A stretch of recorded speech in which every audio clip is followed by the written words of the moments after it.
Author and columnist Mark Stein knows what it's a threat to, and he joins us tonight. Mark, what are Kanye West tweets a threat to, would you say?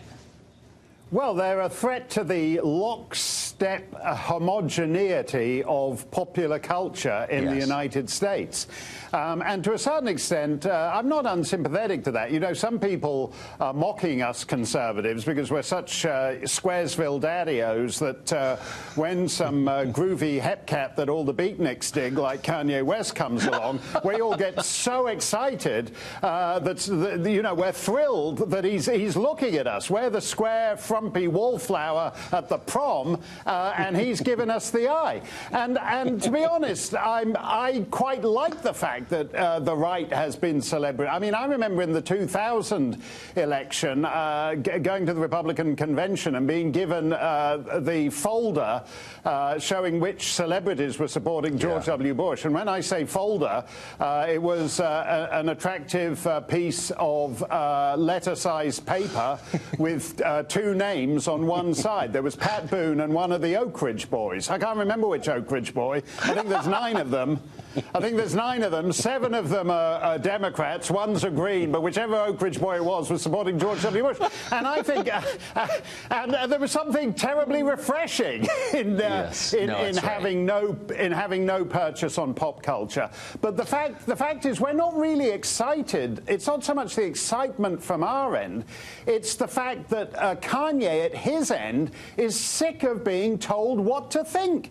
The boxes that the left has built for its celebrity supporters are getting smaller and smaller and smaller. And a self-respecting man like this guy doesn't want to be put in that box, and he just wants to bust out of that box.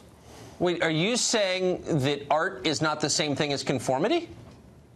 I am, and oddly enough, it's strange to me because art is they've always got on about how transgressive they are. We need transgressive artists to bust the bounds of this and bust the bounds of that, and then they demand that all the transgressive artists march in lockstep with the approved ideology. Now I will say this, Tucker, that I think this is in a way a sort of obvious correction. Trump is a showbiz figure. He did beauty pageants and he did a reality show.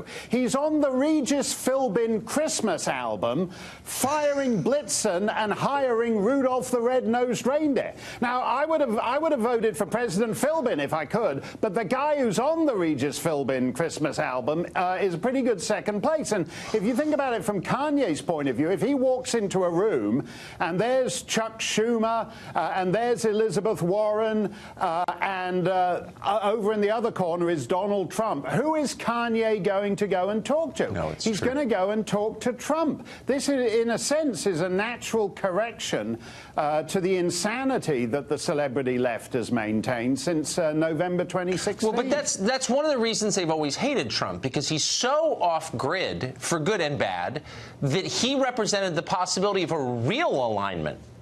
And they hate that. That's a threat to their business.